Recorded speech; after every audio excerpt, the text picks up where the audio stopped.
What's good, folks? Welcome to another episode of the Cover One Film Room, the show that gives you the hows and the whys behind the good and the bad of the Buffalo Bills. I am one of your two hosts, Anthony Prohaska, joined as always by Eric Turner. And Eric, it was maybe not the most comfortable of wins and maybe a little more anxiety-inducing than most Bills fans would like. But at the end of the day, the Bills went into Miami in Week 18, the last game of the regular season. Snatched victory from the Dolphins and also took the AFC East crown from them. Give me that. Give me that. Give me that. They demoed that. They took it for the fourth straight year.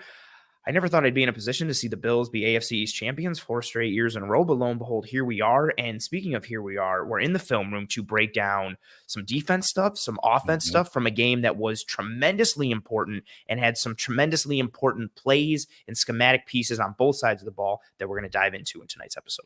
Yeah, that was a fun game. It's been a fun ride this season. It's been a fun ride in the film room. I'm excited to break down some of this film, but you know, it's cold. We got some snow finally. Yep. You know, the Bills took the 2 seed, get that home game, you know, and Pittsburgh's coming to town. I'm excited about that. And it's playoff time. You know, the Bills have been in playoff mode for the last few weeks. So nothing new there, but you know what? They've stacked some wins when they needed to. They've, you know, had their backs against the wall for several weeks now, as we've talked about before. And, you know, we saw it in this game. And the best part about this game is that it's something that's going to come up in this show. And it comes up really in any of the games that have these type of moments, complementary football. And you got that perspective, how all 3 phases pitched in for this win. But you also got these players, these unsung heroes, these guys that we have been clamoring for to make plays or to make one play. Just give me one, right? All season. And these guys stood on their heads. They came out, made some plays and some big moments and really won the game for this team. So that's what's so exciting about this film and this film room tonight is we're going to look at some of those unsung heroes from that game and some of the plays that they made and just, again, capping off the regular season and capping off those dubs that the Bills stacked up to get to this point. It's going to be a fun one. So dig in, grab your drinks, enjoy. We got a lot of film. And of course we have a lot of stats. We bring it both. So we hope you are ready for a good show. Yeah, this game went up, I think, just as everyone had planned. Everybody knew, like, who's going to be your big performers against Miami. Everybody was like, well, Taylor Rapp and Trent Sherfield and Deonte Harty and Dane Jackson's going to do some stuff. I'm sure everybody thought we were going to see, you know, double-digit snaps for Balen Spector. Right. Just the way that this game, you know, and it was funny, too, for this game to be the one that got the Bills the 2 seed and kind of was a culmination of this win streak down the stretch here. This season has been, to your point earlier, like with how exciting this season has been, it's been a roller coaster of emotions, of analysis, just everything has gone on. And the way that this final game unfolded was such a good representation of what this season was. Just so many unexpected things, positively and negatively. The Bills to kind of just not looking right and looking sluggish and not playing well, but then still making plays situationally and doing just enough, especially in this 1-score game, which they apparently can never win ever. But it's just been an absolute wild piece. And Eric, when you sit back looking at this game, as we start to dive into the conversation about this game, where's your head at? What are you focusing on coming out of this Miami game? Is it something in particular on one side of the ball? Is it a specific player? Where's your head at coming out of this victory in Miami? Well, it's just the offense, as you said, they were moving the ball. The Bills were moving the ball. It was just Josh and the offense shooting themselves in the foot. But they put up points. I mean, they put up yards, a ton of yards against that Dolphins defense and pretty much were doing whatever they wanted against them. But then once they got into the red zone, things kind of slowed down a little bit. But from the defensive side, man, it was impressive. You know, it was pretty impressive, especially when we're talking like the second half, right, Anthony? We look at some of the, you know, like look at this chart, especially, you know, the number of plays in the second half, you know, like you see the number of plays right here in this column, 4, 3, 3, 4. I mean, and look at the total yards gained on those drives. And then at the bottom, and this is where I want to go with this because we talk about complementary football so often in the film room. Look at the second half in the third and fourth quarter at the bottom. Look at that time of possession that Miami had there. Like that is tremendous. And it's something we talked about before when you play a team like the Chiefs or even Tom Brady in his heyday or Peyton Manning when Mhm. he was playing. Keep that offense off the field. Keep those players and superstars off the field. Control the clock.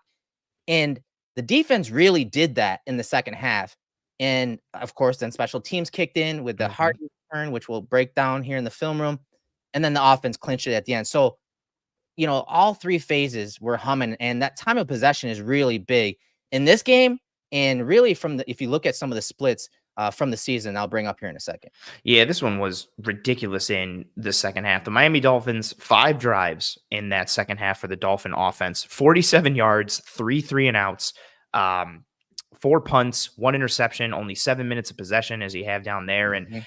I know Jalen Waddle was out and that hurt them, and Mostert was also out, so that hurt them, and they had some injuries on the line. But this was still a dangerous offense. I know Miami hasn't necessarily shown up in these big games. Well, with what A-Chain has done and still having Tyreek Hill and some of the complementary pieces and knowing what McDaniel is as a designer and play caller on the offensive side of the ball, this is still a quality unit. And between It the is. Bills offense and the Bills defense, again, that complementary football piece, they were able to limit them by keeping them off the field and being successful.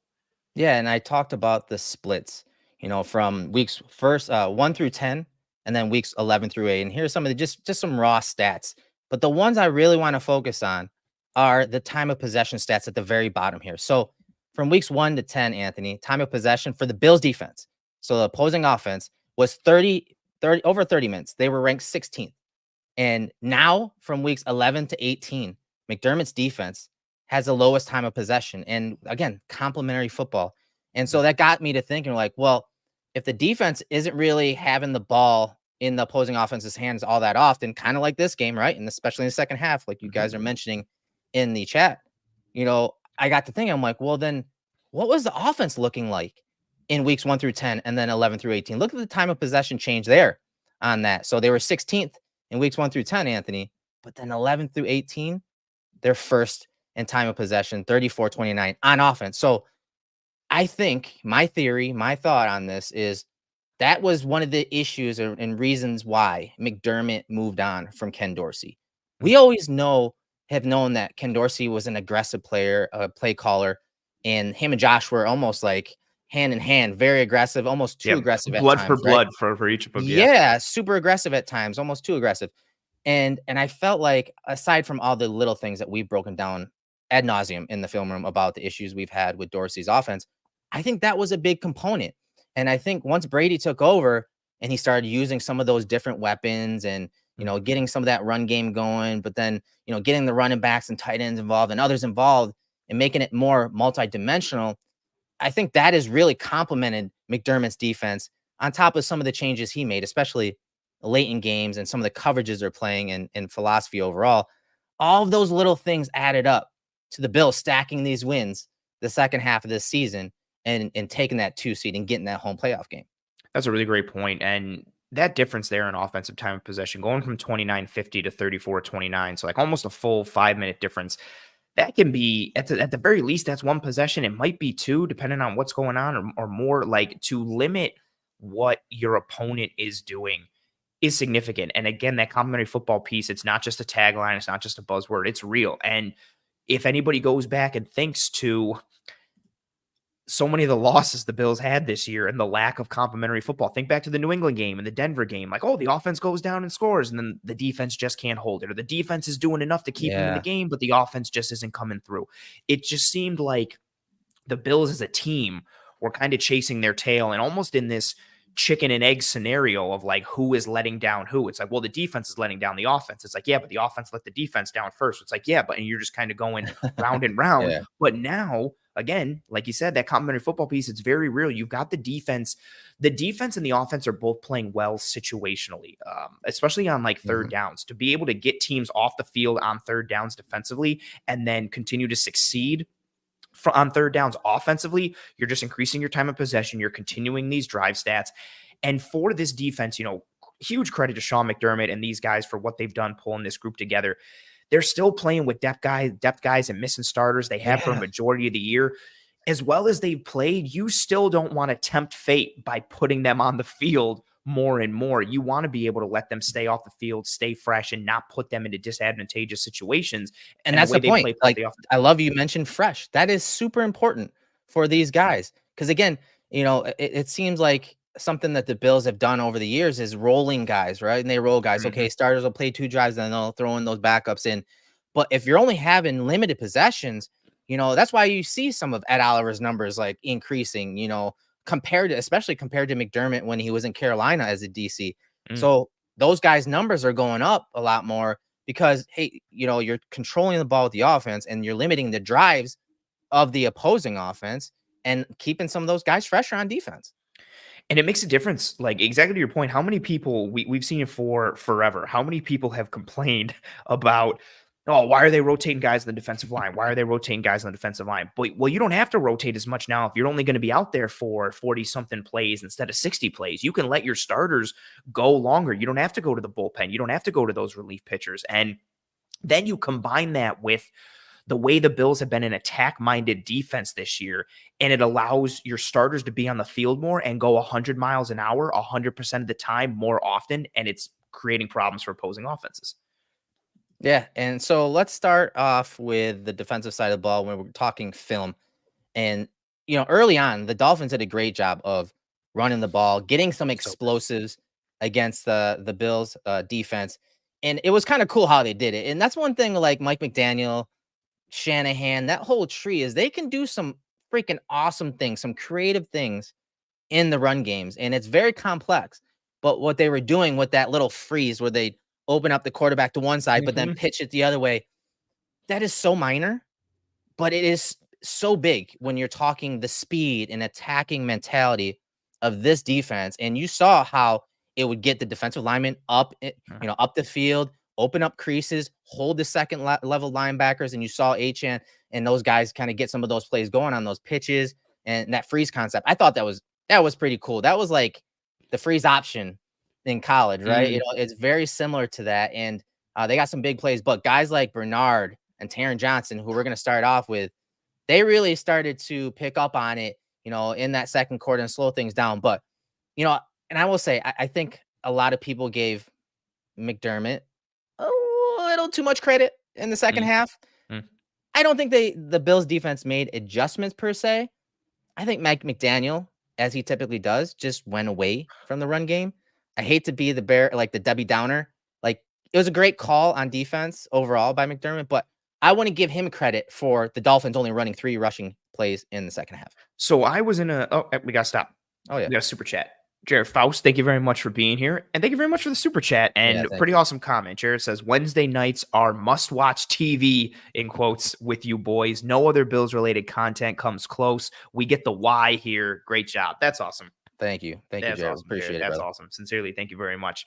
Yeah, I had a similar feeling with the Dolphins run game that I did to when the Bills were so great running the ball against the Cowboys. Like, I was like, oh, good for the Bills rushing offense, but also like, why are you not adjusting Dallas defense? Like, what the hell is going on? And in a similar way here, like, I talked about it on Disguise coverage a bunch. Like, A-Chain is crushing advanced metrics. Everybody, EPA per attempt, yards after contact per attempt, yards per game, yards per rush, like 8 yards per rush. That he's doubling and tripling like guys' advanced metrics and his output, and the speed is so real. And I love how you mentioned like that freeze concept from Miami, and it did a good job early of taking advantage of that fast flowing Bills defense, but it also allows you to win in that leverage game if you're the offense with the speed that you have. Because all you need when you've got A-Chain and Tyreek Hill and Waddle when he's healthy, all you need is the defender to freeze or pause or hesitate for literally like a quarter of a second. Yeah. And they're done. It creates leverage and for the blockers and alleys, everything. Yeah, it's funny because you always talk about receivers versus DBs. If you're even, you're leaving. It's very much the same way. When you're pitching it, you're running horizontally. That freeze to the left and then the pitch to the right, it freezes that linebacker. And if you look at it from the end zone angle, when you watch the film back, you saw Bernard and then you saw HN like even, right? They're even. Yep. Good call. But he was leaving horizontally. He was running away from defenders. So that it was just so creative, and it was working. It was working a lot. And honestly, I don't even think the Bills necessarily did anything to slow it down or shut it down. I just think McDaniel went away from it. And he said something after the game that, the Bills dropped down to safeties and stacked the box more. Actually, they didn't. in that second They ran half. a ton of cover 2 in the second half and The split Bills into 2 didn't ice run skates. any 7-man boxes or more in the second half. They actually ran 2 6-man boxes and 1 5-man box against the run game of the Dolphins. So I thought that was BS by McDaniel. It was on him, and this has kind of been his MO. In these big Mhm. games, he gets away from the run game, and he did get behind the chains a little bit with some penalties in the second half, and then some losses or whatnot, and 3rd and long type plays. But and that credit does go to the Bills defense. But when it came to the run game, I honestly don't think that the Bills made any like changes per se structurally or anything like that. But these guys right here, Bernard and Johnson, did step up, and I want to talk about their play, a few of their plays against the run game. This is in the second quarter, 13 minutes in the game, a 2nd and 14 situation. Watch Bernard and Taron Johnson get up the field on this play. It looked like a bend back pitch, but I mean, you see on the first level, you see, again, these guys getting upfield, but the split flow, you got this tight end coming across the line of scrimmage here. Again, that is creating a new gap on the left side of the offensive line or the defense's right side. So these guys have to bump. And so again, they're testing the discipline of these guys. And look, there's the fallback, the back call is what they actually are screaming out if you listen to it on the broadcast copy. So they bump over a gap, and then just watch the hand usage by Bernard in the middle. Mhm. Swims over the top of Eichenberg, and him and Johnson meet at the running back. Just awesome stuff on this play on 2nd and 14. There were so many reps like this with Bernard and Taron Johnson, like meeting running backs, like at the line of scrimmage or a couple yards past, and great rep from them. And you highlighted the defensive line too. Like the D line all wins on that right side. Von Miller, Ed Oliver, and Daquan Jones all have leverage there, entering gaps. Like there is nowhere to go if you're A-Chain. So he immediately has to put his foot in the ground and cut back. And Terrel Bernard, so much in this game, whether it was against Eichenberg at center or Hunt, the right guard, he has to live this way because he is an undersized linebacker. Him using his athleticism and fluidity to avoid climbing linemen at the second level was really on point in this game. Every once in a while, he'll get got and kind of driven a little bit, which will happen to anybody. But just his ability to process and diagnose, and then as he's processing and diagnosing, being able to avoid climbing linemen in front of him, it's just so smooth, and it's a lot of hand usage. It's not anything overly powerful or overly crazy. It's just fluid. It's smooth. He's diagnosing, he's reading angles and leverage, and then making plays. Yeah, and we always talk about it in the run game. Linebackers at times are not just reading the flow of the play or where the ball's going or the run blocking concept in front of them. A lot of times they're playing off the defensive lineman in front of them. Making them right is what linebackers call it, and making the defender right. So on this play, I want you to watch Bernard, but I want you to watch Tim Settle right here in the middle at nose tackle. Watch what he does and how Bernard is playing off him. So initially, you see the helmet of Settle is in this gap, and here's Bernard right here in this gap. But then watch them exchange here. So now the helmet of Settle's going this way, and what is Bernard what is he thinking? He's like, okay, if he's gonna be going that way, well then guess what? Then I'm gonna take that backside gap, and he does. And he's able to make the tackle along with some of his other teammates. But that's what linebacker play is all about, playing off of the flow of the play, the run blocking concept, reading that, but also reading the defenders in front of you, the defensive linemen, playing off of them and making them right. I think that's been one of his biggest strengths this year that I didn't necessarily see coming. Like his ability to be gap sound and read what's happening in front of him. Like you said, like he just plays. Sometimes there's design gap exchanges that they run on the snap when they're slanting the front, but these ones that happen in the moment, it just goes back to his ability to process and his ability to read what's happening in front of him. And I like what Puna Ford does on this too. Like Puna Ford and Settle, neither of them really give up ground. They make the Dolphins linemen work, which they did consistently in this game on the interior.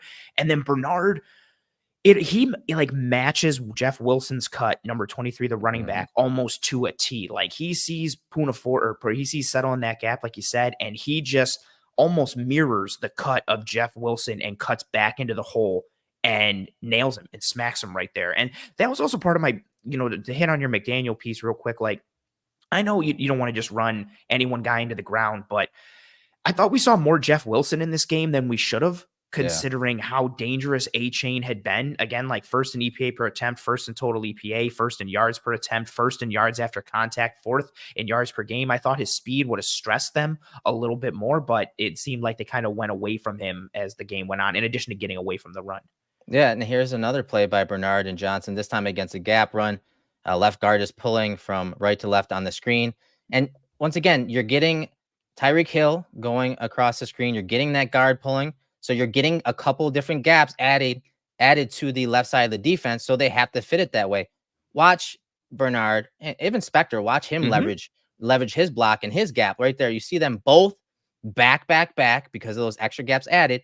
And then here comes the free runner, Taron Johnson, the dog, coming in there and making a big hit with Bernard. I just love the run fits by Bernard and Johnson in this game. And as you said, they've been doing it pretty well all year. Especially when we're talking, Bernard, he's been impressive this year. And yes, I'm biased. I love linebacker play, but he's just so heady, man, and just reads and feels things so much better than a lot of linebackers in the league. I'm excited about his future. Yeah, same. The worries that we had at the linebacker spot seem to be alleviated. I'm excited to see. I would say there's a comment in the chat saying, "Can't wait for Bernard and Milano to be back together next season." Yeah, I'm excited for a full season. Every week in the film room is going to be Milano and Bernard. Right, film. that's it. We're just going to change like the whole concept of the show.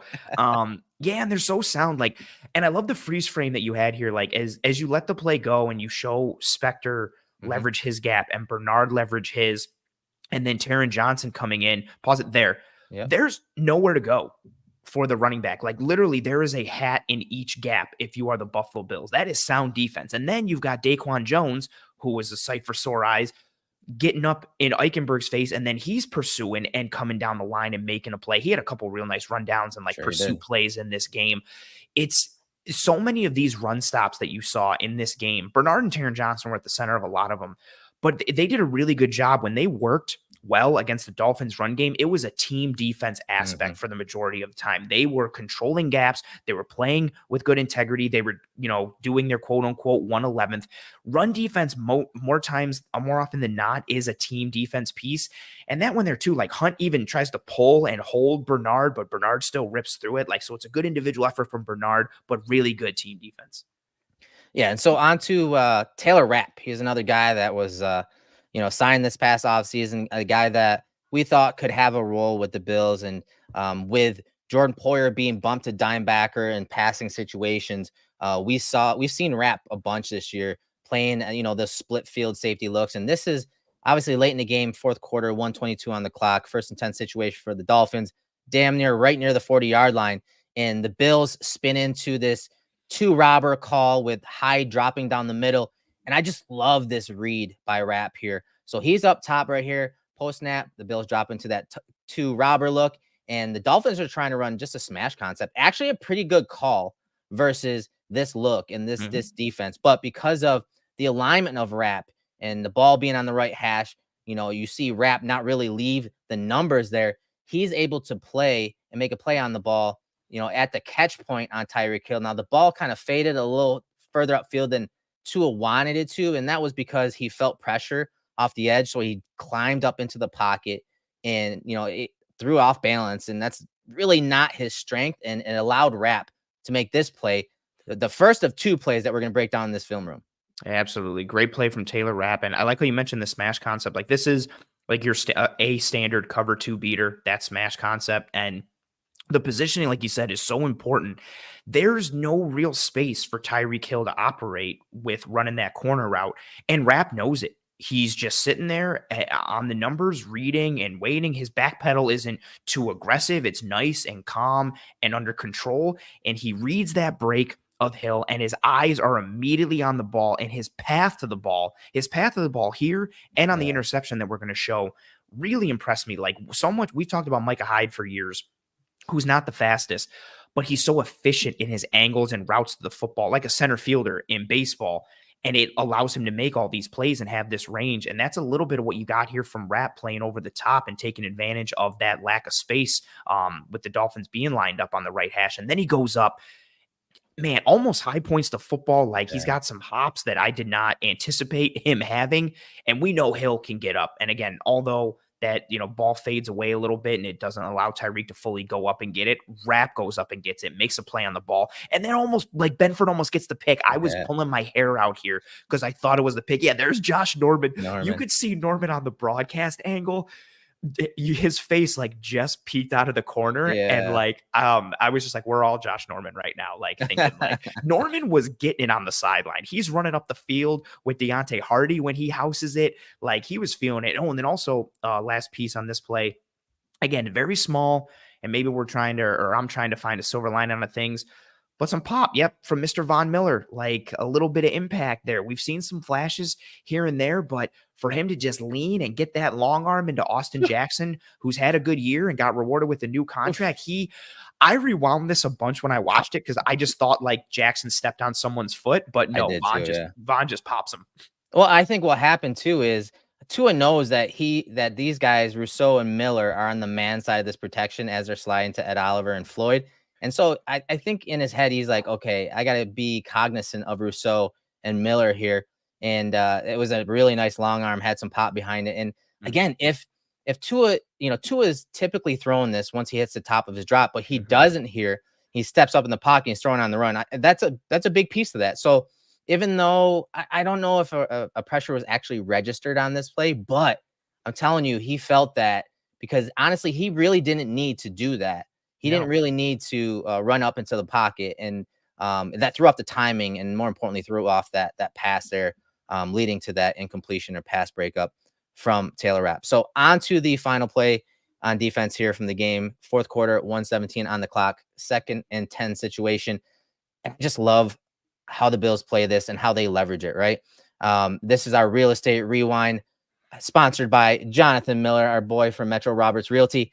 Watch Taylor Rapp here. Watch the defense in coverage by the Bills, man coverage. But more importantly, look at the leverage taken by these DBs. Inside leverage. They want to eliminate those easy throws over the middle of the field. They want to keep everything outside the numbers, not the strength of Tua thrown outside the numbers.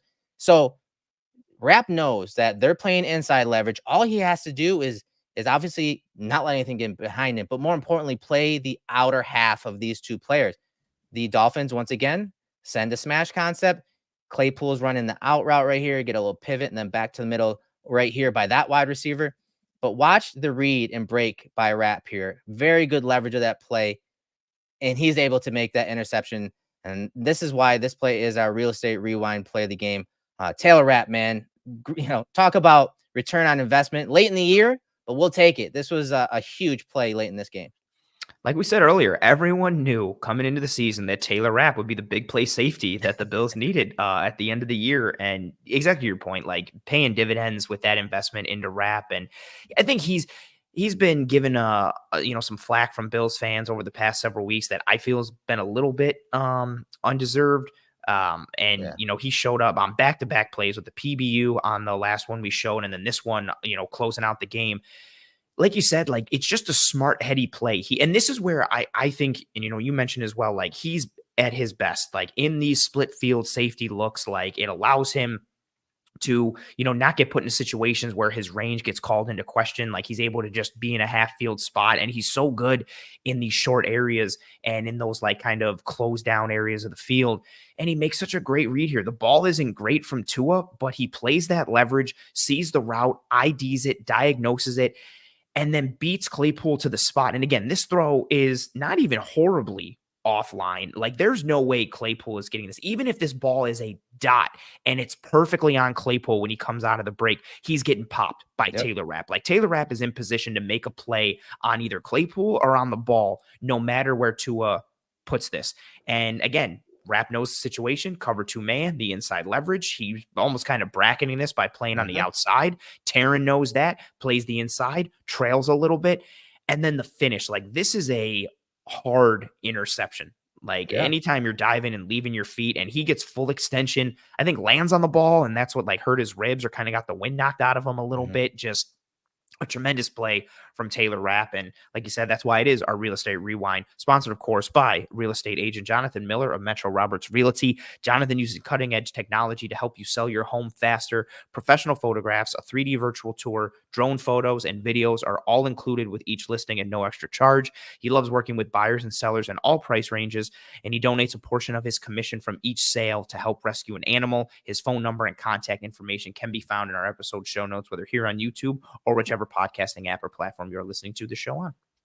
Yeah, those are the two guys we wanted to really highlight. And of course, we talked about Taron Johnson as well, and some others when it came to the pass rush. That was an awesome output when you're talking the defense. Some big plays by those players. And I do think, like I said, I think McDaniel kind of got away from what was working for them. But the Bills in this game, and it's something that I've been tracking since McDermott, since they moved down from Brady. So weeks again 11 through 18 is how the coverages have changed. In the Bills in this game, if you look back at how often they played man versus zone. In this game, they played zone 83.3%, according to True Media. In this game, we're talking specific coverages. They played cover 2 47.9% in this game. But like we showed you in that first play, that breakup by Taylor Rapp, different personnel, and they spun to that cover 2 look, and these cover 2 looks in many different ways in this game. Sometimes showing it as man, sometimes showing a single high, and then just again spinning to it post snap, changing that picture, taking away that first read, taking away the middle of the field, and making plays on the ball like that. I just thought since McDermott, since that split of Dorsey and the Bills, he's called things differently. He's gone to a lot more of these cover 2 looks so far, and it's kind of almost reminiscent of when Frazier was here, but we still see those pressure looks, which we didn't see a lot of under Frazier, right, Ant? Yeah, and I think that's been the coverages that he's wielding and using when he's pushing those buttons, and then what he's doing from a rush perspective, from a front perspective. We've really seen him get creative and turn up different dials and push different buttons as we've gone down the stretch. Again, we've talked about the cross dog action from this defense so much down the stretch, and that was non-existent really the past couple of years and even earlier in this year. So McDermott's getting into it in a little bit and doing what he can week in and week out to confuse offenses and keep that foot on the pedal from a front foot aspect. Yeah, and just real quick, I brought up that chart. Again, weeks 1 through 10 is on top, and then weeks 11 through 18 are on the bottom. You can see some of the different coverages and the percentage and how they have changed since week 11. And the one that stands out the most is that cover 2%, cover 2 percentage from 14.9% the first half of the year to 20.3%.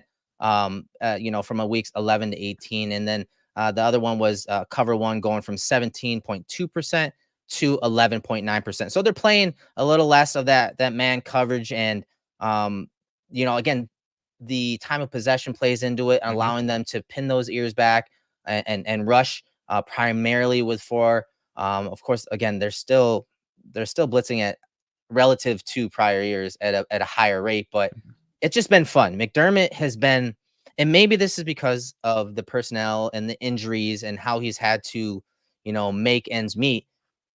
I feel like he's doing his best coaching because of that. He's not allowed to just stay in his comfort zone of what he's always run. I feel like he has to, game plan and strategize more from a personnel standpoint and a schematic standpoint because of some of the limitations they have because of the injuries that have occurred.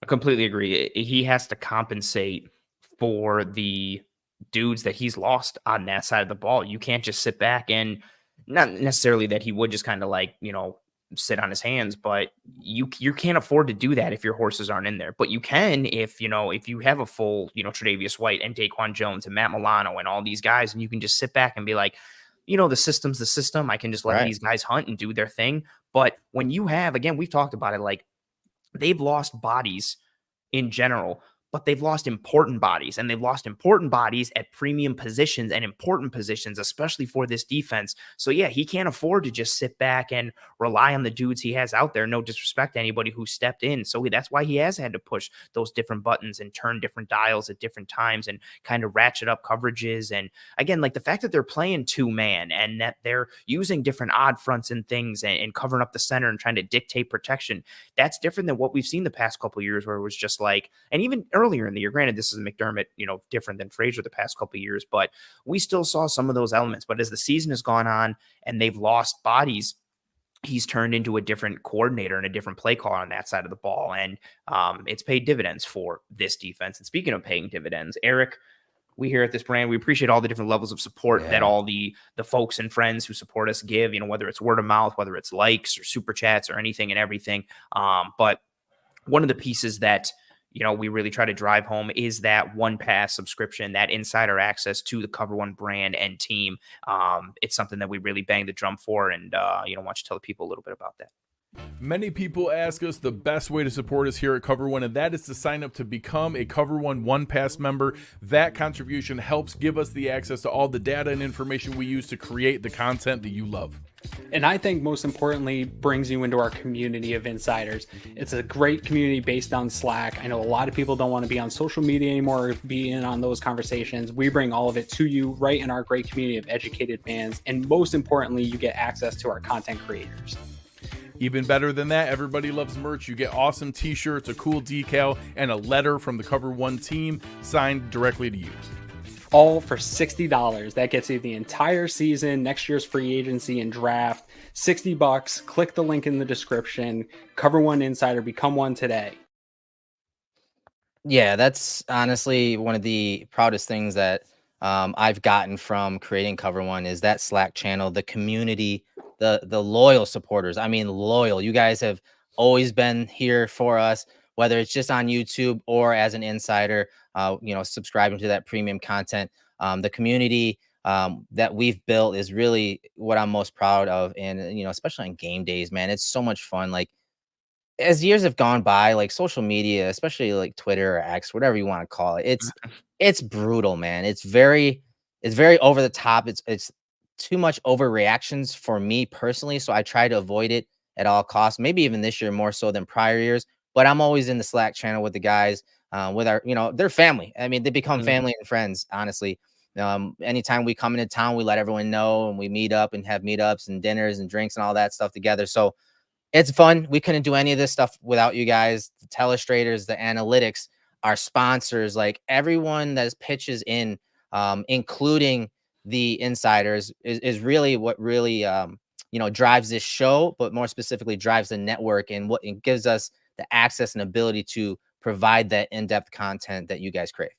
Yeah. And, we talk about every week that Slack channel. That's where we drop a lot of, special access information that we don't really drop publicly. Because again, we're not like a news breaking type of crew, but there's a lot of things that, get revealed as the week goes on that our Slack channel knew of on Mondays and Tuesdays. And yeah, it's just a good atmosphere, a good environment. You don't have the toxicity from social media. I'm really active in like the Slack DMs. Like I get people who DM me individually, and Slack is nice because it's easier to share videos and charts and different things. And so I have a lot of back and forths with guys in the DM and just like questions and thoughts and answering stuff. And again, it's not always football related. Sometimes it's wrestling. RJ and I were talking about CM Punk a couple weeks ago on the Slack DM, which is awesome. It's just, it's a really good group of people. They're passionate Bills fans and football fans without the chaos of Twitter and or X. And Matt comes in and says, join the Slack. It is worth it. And then Dobbs has a question. He says, can Canadians join the Cover One Insider? Of course you can. I mean, I live right on the border. So of course, Canadians are welcome. Of course. We're global. Anyone can join. Cover One is everywhere. Eric, one pass is awesome. The defense was awesome in this game. The offense, sometimes awesome, sometimes not awesome. Again, we had another offensive performance where they weren't hitting on all cylinders, but they did enough just to win. And I like this comment from RJ saying, gotta love my random wrestling stories. Also the Slack channel is awesome. RJ knows. Yeah, it felt like this game, especially early on, was kind of the opposite of what we'd seen offensively the past couple of weeks, where Mhm. they weren't moving the ball against the Chargers and New England, but they were really great situationally. Early on against the Dolphins, they were moving the ball up and down the field, but they were really poor from an execution standpoint situationally. It started to bite them in the butt over and over again. They should have had more points. They Mhm. left a lot of points on the board in that first half, first quarter, second quarter, some of it due to Josh Allen, some of it due to some other pieces. But at the end of the day, when they needed to, they put points up on the board, really quality drive at the end of the game to, put the score 21-14. And again, we see a little different than we've had the past couple of weeks, but another offensive performance where it's not beautiful, but they do just enough, playing with complementary football aspect, of course, to get Mhm. the win and move this team forward. Yeah, Allen, he finished 30 for 38 for 359 yards passing, several turnovers for sure. Especially when you're talking red zone type stuff. One of them, the arm punt, like that is what it is. Mm. The fumble where Torrance gets smoked by Wilkins. Yes, I'd like to see Josh hold on to that, but it's not all on him in that play. But what I thought separated this game from many other games this season was the offense's ability to win on early downs. So first and Mm. second downs were crucial, and it really catapulted or gave the option to Sean McDermott to be aggressive on third and fourth down, which we saw several third and fourth down and short conversions in this game. Listen to these stats, Anthony, on early downs. So on first and second down through the air, the Bills were 27 for 33 for 327 yards and 2 touchdowns. And that is with them seeing the blitz 38.9% of the time. So they were incredible on early downs. And as I said, that allowed McDermott to say, you know what? Our defense is humming. They're playing pretty good. I'm going to take a few more chances and be a little more aggressive than I may have been in the past. And those numbers put into perspective what you see on the tape, especially in the second half when the Bills just started, and even actually in the first drive to really start the game on early downs. It was, like a 5 or 6 yard hitch to Stephon Diggs over the middle or something on the outside, like really working those underneath and lower intermediate areas to get yourself into 2nd and 4, 2nd and 3, 2nd and 5. And then we'd get a run or something on second down and it would be 3rd and 1. And then you would get a Josh Allen sneak on 3rd down or 4th necessary. It kind of kept them in this kind of loop for the entire game. And that also went into the time of possession aspect that you saw in this game, because the Bills were seeing these third downs, but these third downs were coming from completions and runs. So the clock was moving, and then they were converting on the third downs, and the clock continued to move. And then they're moving up and down the field and churning up yards. They're just not generating points. So that game script, although early didn't yield points, it really helped in the bigger picture of that complementary football aspect in keeping the Dolphins offense off the field, the Bills defense fresh, like we talked about earlier. And then again, when they needed to towards the end, they put some points on the board. And more importantly, it tired out the Dolphins pass rush with the injuries and the depth players that were in the Vic Fangio defense. So they're depth players and they're not used to playing this many snaps. And now they're, having to stay on the field for these long drives. And Josh is running around converting. He had 15 rushes in this game. So he was doing a little bit of everything. They have to chase him around. And so you're adding all of these things when it comes to time of possession and wearing down, and then asking those guys to pass rush Josh Allen, maintain discipline. Like we talked last year about how the Dolphins taxed Josh Allen. Well, Josh Allen paid them back this year. And especially in this game, even with the turnovers, he wore them down. The Bills offense wore that defense down. And then again, as you said, when they had to make a play, they did. And so all these little things added up, and it was just a perfect script when you're talking about keeping that explosive offense off the field. Yeah, and they did it in different ways, like you said, like all the passes on first and second down and the 27-33 and runs and scrambles from Josh Allen on third down, that 3rd and 13 where he's breaking multiple tackles, or it's 1st and 20 and Allen scrambles for like 12 or 13 yards and puts it into 2nd and 7. Like again, they were able to move the ball consistently. I think the score line just really wasn't indicative of how successful they were as an offense in this game. But again, that was due to the poor situational play. And it's funny how you can have two different aspects, like people feeling better about one than the other. And it's kind of like, okay, if you're not successful moving the ball, but you're great situationally, is that better than being poor situationally and being good at moving the ball? But either way, a dub's a dub. And also, I think what's fun too is it's another way to win. You want to be able to win in different ways if you're a football team. And this was another example of the Bills doing that. I love that point. I love that because it really came through in this game. Throughout the year, each week, every other week, we'll say, well, hey, the offense carried, the defense carried. Very rarely was it special teams, but really the special teams in this game really changed the entire landscape of this game. But big time. You would always hear us say, hey, just stacking wins, first of all, but that, they're finding ways to win and finding different ways to win. And this really was what catapulted them in this game. And so let's start off with the big play to Shakir. This is an RPO. They have the dart call. They have that tackle pull call with Cook and Dawkins. 2nd and 10 situation here, 46 yards. Josh throws that little bubble pass to Shakir because the DB is coming off the edge. You see that block by Gabe Davis. Look at this 2-for-1. He gets a 2-for right here. Boom, right there on Jones. And then that springs Shakir up the sideline. This was again, a blitz. It's something that Josh faced several times in this game. And Josh was 10 for 16, Anthony, against the blitz in this game for 163 yards and 1 touchdown. That's an 11.6 yards per attempt, passing in this game. And that's what happens. If you blitz Josh and you don't get to him, you don't affect him, if he has an answer, you're going to see plays like this by Shakir. Yeah, it's that risk reward aspect anytime you bring the blitz, and Josh got him several times in this game after struggling early, especially against the cover 0 piece, which we're going to talk about in this episode. But yeah, I love the adjustment from Shakir. There's so many little things that I like in this. The adjustment from Shakir early on, Allen slings this out there and it's not really the best ball. Shakir has to make an adjustment, but he does make an adjustment, makes the catch. And then right as Gabe Davis makes his block, Shakir flattens a little bit to be able to get around that block and set up Jones. And that helps that 2-for-1 piece. And again, tremendous job from Gabe Davis. Eli Apple tries to dart inside. So Gabe is like, cool, I'm just going to pin you inside. Then he also gets a piece of Brandon Jones, gets that 2-for-1. And as Shakir gets up the field, what I really liked, you see so many guys in football in general, college and in the NFL, duck out of bounds early. He pushed this thing as far as he could. And to the point that even watching on film, and I knew he hadn't scored, I thought he was going to break it. Like during the game, I was like, oh, is he going to have is he changing the angle on Deshaun Elliott? And Elliott came into this game with a banged up wheel. You can see how he's moving here. He's not able to close down on Shakir. And so Shakir gets an extra almost 15 yards by continuing to keep his foot on the gas and not being like, all right, cool, I got a good chunk. Let me get out of bounds. This is really heady, of him trying to get every single ounce of blood from the stone on this completion.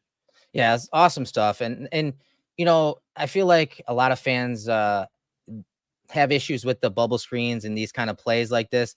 But this is why it's a nice answer for the Bills offense, especially when in the Dolphins in this game, typically when they had these 3 down linemen and 4 defenders like this, they were tending to blitz on this play. And you'll see it come up later in the cover 0 looks. And that's why it's nice to have this option, this RPO option, that bubble screen. And we talked about it, stop throwing at the digs. Throw it to Shakir, and they did on this play, and they get 46 yards. And that leads us into the next segment when we're talking cover 0. This has been the talking point many times against the Dolphins, right, Anthony? Hey, the Bills don't have answers for cover 0. They struggle versus cover 0, when really, if you look at their stats this year, Anthony, they're actually pretty good versus cover 0. And, this is our Easy Loan Auto Sales segment. Our sponsor, they're sponsoring this entire segment. So this is going to be fun. We're going to dive into some film from cover 0 looks in this game versus Dolphins, and then cover 0 looks from prior games and how they attack it. And so one of the ways they attack is kind of like what you saw there, that RPO screen. Hey, we have a run called, but if they're blitzing on 2nd and 2, like this Chiefs game, Anthony, we can spit it out. And in this game, they spit it out to Sherfield, and he's able to get 9 yards on 2nd and 2.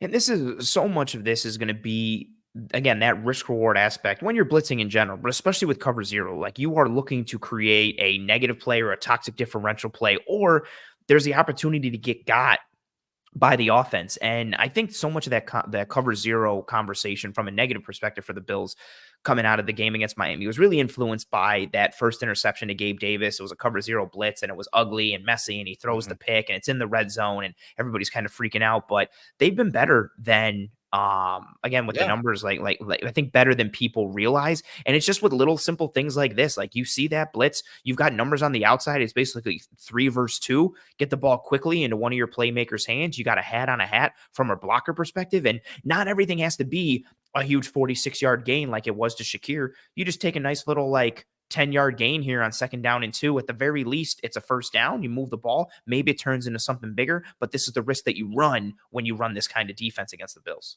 Yeah, and on the season, the Bills have seen cover 0 blitzes a lot. They've seen 40 dropbacks, which is 3rd overall. So Josh has seen cover 0 pressures 40 different times this year. And listen to some of these stats. In EPA per dropback, Anthony, they're ranked 11th on cover 0 looks. In throw EPA, they're ranked 13th. So, just below, just above average on that. He has the 4th most completions with 20.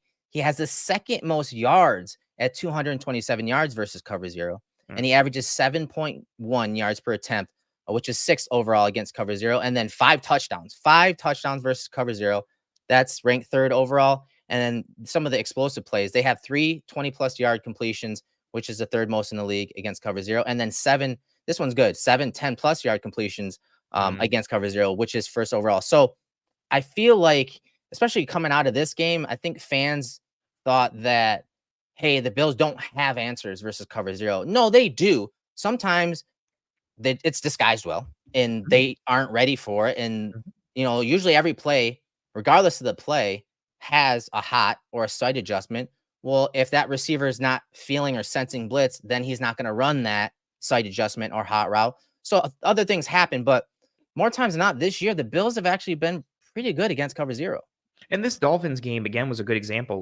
We had the interception early, but as the game went on, they had those answers for it. The receivers and Josh were clicking. And again, at a certain point too, I like your point. You have to tip your cap to the defense. Sometimes the defense does a really good job and you have no idea that it's going to be cover 0 from a receiver perspective or for a quarterback perspective. And I think that's a big piece that we always get lost in, especially if you're a fan of one team. When something goes wrong, you're just thinking, well, how did we screw that up? And sometimes you just need to flip a different mindset and think of, well, what did the defense do that made that successful? And how did they make us kind of fall into that error? And Eric is another example going up against the New England Patriots earlier in this year where Allen finds James Cook on we get a little tunnel screen action and another successful game. Yeah, I mean, a cover 0 look, 1st and 10 situation, James Cook gets 10 yards. Someone mentioned that Dable, was really good at calling that gold rip, gold whip, wide receiver tunnel screens, things like this.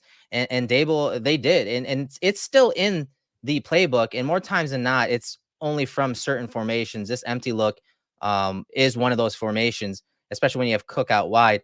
And when we broke this down, early in the year in the film room, you could hear the broadcast copy of him calling it Miami. McGahee, you heard those 2 calls and getting it out to the running back for that screen. So again, screens, they don't run a lot of them.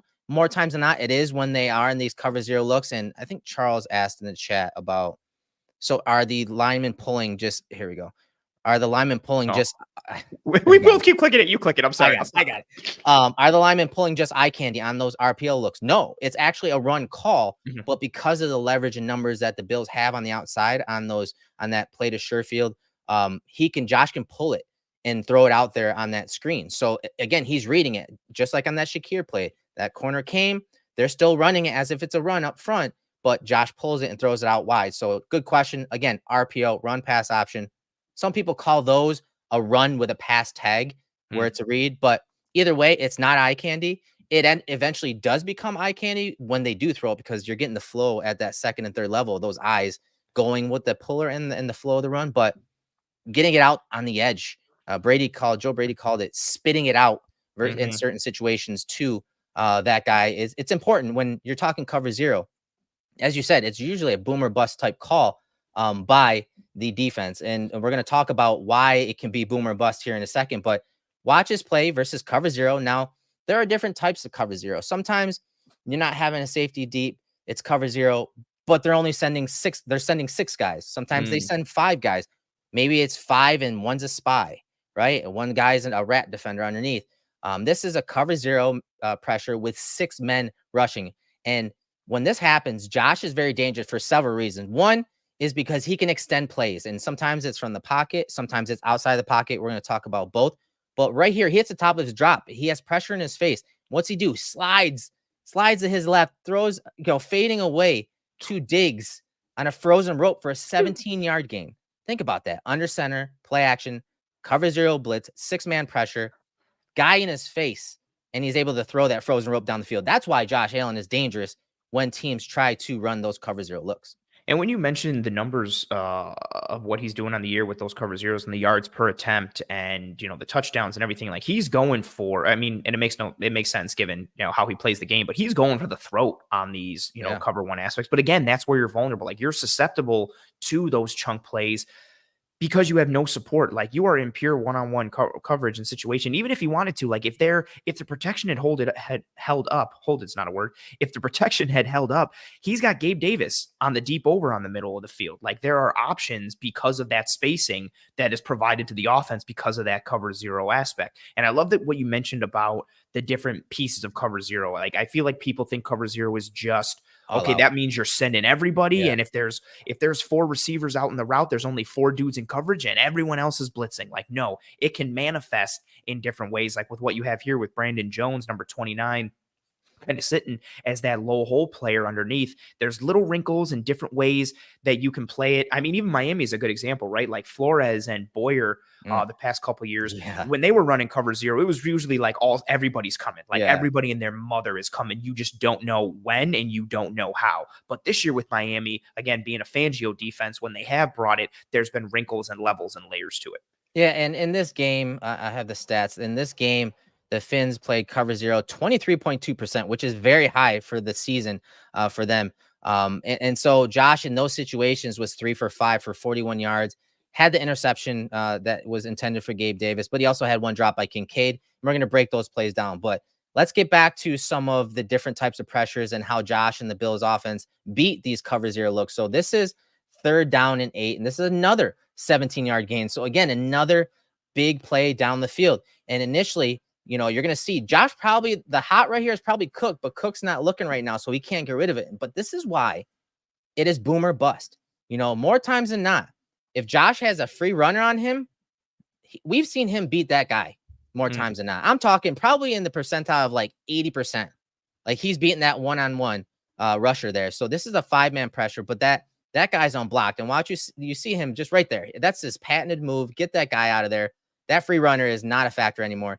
Josh finds Diggs right here on the crosser for the big gain. One-handed catch. Nasty. Like that is what is so dangerous about Josh Allen and why, Josh is when you're talking frequency at cover zero, he is a guy that is blitzed with cover zero looks, top 5 in the league, but it's also these type of plays that make it really dumb to do because Josh can do things like that with his legs and with his arm.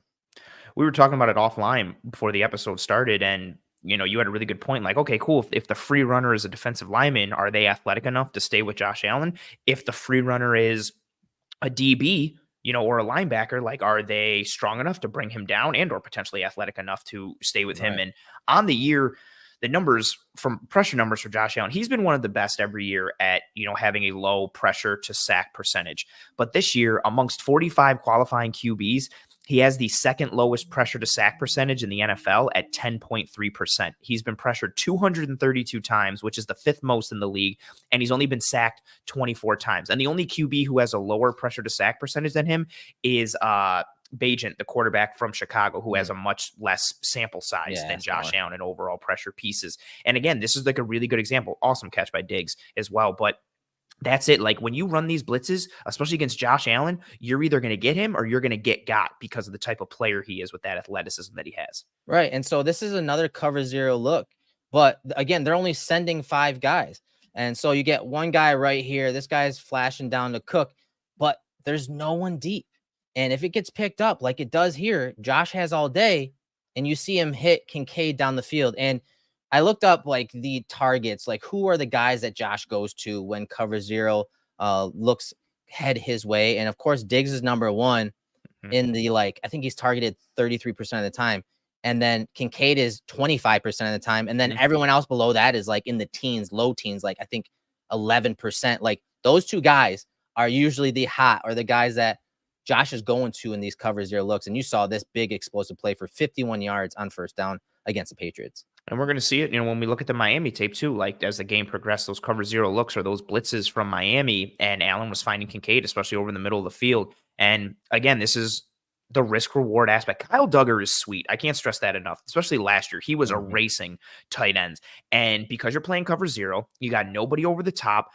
This is the stress that Kincaid can put on anybody. He gets basically a free release and has all that space. And because of how smooth his gait is and how fast he is, this is just so easy. He separates from Duggar there, and there's just oodles and oodles of space. And this is one of those times where Allen delivers a perfect ball to Kincaid, drops it right in the breadbasket. But again, that's the risk reward nature. You're either going to heat up Allen and maybe get a pick or maybe get a sack, or he's going to get you either in structure or out of structure.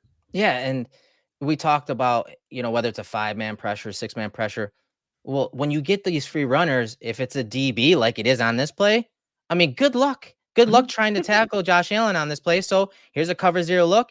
The coverage is pretty good on the back end, and Josh just steps up in the pocket, changes the ball into the other hand, and he's out the front gate of this play. Like, this is why he is so dangerous and why defensive coordinators probably shouldn't call it, because if, while you are trying to gap out in many ways when you're running these cover zero blitzes, especially all out ones, you're trying to gap out here and take away any escape lanes for Josh. Hey, you better beat us from the pocket with your arm, find your hot read, find your sight adjustment, and really gap out and not give you any escape lanes. Well, guess what? If that's a DB that has to tackle Josh, you're just not going to do it on a consistent basis. And so you see these boom or bust plays end up being booms for the Bills and Josh Allen because of his ability to break tackles as a runner in those scramble drill mode. And it's just his body type presents such a different change in approach that you have to have if you're a defensive back. So Cameron Curl, 31, like he comes on that blitz and he comes screaming down, and there's actually a good alley for Allen to run with the block from Morse, the block from Torrance, and the block from Spencer Brown. And there's so much space, and Curl just doesn't break down. He comes forward screaming like he's tackling a receiver or even a running back out in space, and maybe an arm tackle or a shoulder will get those guys down, but it's not going to get Josh Allen down because he's a friggin' elk at like 240 pounds, and he just goes through. And again, that's the bind that you get put in if you are a defense. That is the risk reward. And this, if you're a defensive coordinator, you're pulling your hair out here and you're pissed because it worked schematically. You got the free runner, your blitz worked, the timing is there, boom, and Allen just makes you wrong when you were right. Yeah, and here's another one, recently, where Josh broke the pocket. Now, you're going to see these two guys right here are playing deep, but they're actually in man coverage on the tight end and the running back here. So they're sending 6 here. So 1, 2, 3, 4, and then 5, 6, the 2 linebackers. So these 2 deep guys are actually for the tight end and for the running back, but those guys stay in. So all they do is hang out deep, but it's still cover zero. And Josh, again, finds that escape lane, and then he just makes these guys look silly for the touchdown. This is the danger of playing those cover zero looks, whether you get a free runner or not. If it gets picked up, which, the Bills have picked up several of these against the Dolphins, not so much, but you see if there are those escape lanes, if that rush lane integrity is not good, Josh will find that little crease, and then he gets in the open field and he just does some crazy things naturally to get in the end zone and get 6 points. And this is, you highlighted the safeties and the coverage there, and it's 3rd and 11 here. So they're trying to disguise it a little bit, but they can also play deep like that because they think, okay, if Allen has to throw hot, we come down, we close, it's 3rd and 11, we got space. So they're playing the sticks, they're playing situationally. And Allen takes off, and 32 Reed Blankenship, again, he's sitting there because his man stayed in. He's got all the space in the world to come down and try and make this angle and make this tackle against Allen. But Allen has all this space and just, again, another level. Like we showed him just kind of using power and getting through arm tackles and evading guys by the line of scrimmage or in the backfield. And this one is just in space. And Reed Blankenship, he's a smaller defensive back. He's small, especially for his safety. This is advantage Josh Allen. Like you normally think, like a quarterback out in space against the safety. Oh, it's probably advantage safety. No, it's advantage Josh Allen. And this is the stress you put on your defense. It puts you in that bind of asking players to have to live in a high leverage, high stressful situation. And that teams have been really specific with what they've done against Allen. I mean, Pittsburgh's a good example with what they did last year. I know they got gamed up, and the Bills put a ton of points on him in the regular season, but they were using Minkah Fitzpatrick to spy Josh Allen. They were using arguably their best defensive player to take on Josh Allen. And that's what you have to do. Like, if you can't just put anybody in a one-on-one situation with Allen. Like, it's got to be a premier dude, because more often than not, if it's one-on-one and he's got the ball, he's going to beat you. All right. So now let's get to those cover zero looks against the Dolphins. Again, Allen and the Bills were 3 for 5 for 41 yards, an interception, and 1 drop versus cover zero looks. This is that drop. This is by Kincaid. And I really like the design of this. It doesn't look like much, but as the Dolphins send that pressure, that cover zero look, they have obviously Kincaid over the middle, but they also have some deep options here. They have options outside the numbers. They have options to the middle of the field. They have a check down outlet right there. So I actually like the design of this play. Josh buys a little time, like we've seen him do, and throws it over the middle, and Kincaid drops it. And I will say, this play reminded me of the play against the Bucks that Kincaid had dropped over the middle, where Josh is kind of, moving around in the pocket. You see the all-out pressure right there. They don't have enough guys to pick it up here, and Josh kind of, scrambles out to his right, but then throws it over the middle. And I think that Kincaid lost track of this, or probably tracked it a little late here, because watch his body language as he comes across the middle. Right there, he kind of lets up a little bit, and Josh throws it over the middle. So Kincaid letting up a little there kind of threw his rhythm off there. And again, the tracking was off a little bit, and that drop happens. But he does make up for it later in the game. That was my one big point, so I'm not really going to add on too much for this. Other than, like that, he lets up a little, and that's the difference. Also notice here, like, there's a rep in this game where Allen gets sacked on a cover zero piece because Torrance doesn't pick up the linebacker blitzing on the inside. This time he does. The protection holds up. So just little intricacies and differences. And then my other point, Allen does a huge flop as Christian Wilkins makes contact with him here. If you go to the sideline cam angle, watch Allen in the backfield. Like, Wilkins just comes and makes contact with him, and Allen looks like he got hit with a 50 cal. It just goes down. Sniped. Yeah. Yes. Oh, that's great. Yeah, that's that gamesmanship that's between those two guys. That's funny. Yeah. All right, so we'll go to second quarter here. 5:56 on the clock. 2nd and 7 situation here. This is the 36-yard play to Diggs, and again, it's a little different. So they kind of make Kincaid's route look like he's going to be running over the middle again, but pivot him back to the boundary. But this is a play where they have 3 down linemen, and then they're setting up the pressure here. You can see them setting it up, and Josh once again buys time versus this 6-man pressure, and probably didn't have to fade like this. In fact, it probably caused some pressure into his face, but he knew prior to the snap that they were sending this. You could see the hand signal from Diggs and Allen. Watch him. It's kind of like I don't know, wrestling. John Cena, right? Yes. John Cena. Okay. Yes, Eric. All right, I knew that one. Yes. I knew that one. I got you, bro. I got you. Did a little research, but no, Yeah, it looks you like can't John see me. Cena. Yeah, Well yeah, done. exactly. And so I don't know if that means, hey, cover zero's coming, or it's just, hey, guess what? They have no safeties deep. There's something there with that, because after the Gabe Davis interception in the end zone, Josh on the sideline also kind of made that signal like he missed it. But you see him buy time, and then I love Anthony, and I'll let you talk about it, how the placement of the ball allowed Diggs to stack that guy and, of course, track the ball down the field. Yeah, the placement with it being on that inside shoulder and kind of more on that red line, it allows him to work back inside to the ball, and it allows him, like you said, to stack Eli Apple and get into an advantageous position. And then it's a bit of late hands from Diggs. Like, he's hand fighting. He's trying to get separation with Apple as the ball is coming down. And you watch him just at the last moment, just stick those hands out and pluck the ball as he's sliding. And the ball is at like knee level for him. Like, the catch, the hand, like the soft hands and the deftness in his mitts to be able to just pluck that. Right. I mean, look at Apple's hand. His hand's in there too.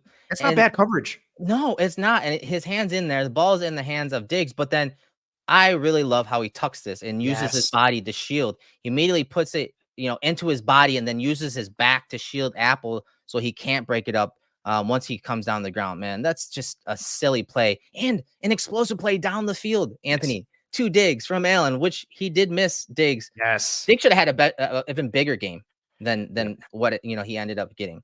Oh, absolutely. Yeah. Ramsey earlier in the game, it looked like he did kind of what he did in the Rams game last year where he kind of sat thinking or anticipating that Diggs was going to sit, and then Diggs just ran by him and was wide open. Allen missed him on that one, doesn't miss him on this one. There's also, you can't see it on any of the all 22 angles, but the broadcast camera, one of them did a really good job. As Diggs shields it with his body as he makes the catch, he also gets his right hand like underneath the ball. So as his hand and the ball slide on the ground, the ball doesn't make contact with the ground. Like, or it's his left hand. He curls it underneath it. Yeah, it's just really well done from a technique standpoint by Diggs. And again, kind of an alien throw from Allen, like off platform, just chucking it up. Also, you get some nice blitz pickup from James Cook on that play. So yeah, so things working well. That's a huge piece as well, right? If Cook can continue to succeed in pass pro, and he had some good reps in it in this game, that means he can be on the field more in passing situations, which also gives him the opportunity to be a pass catcher in those situations. Yeah.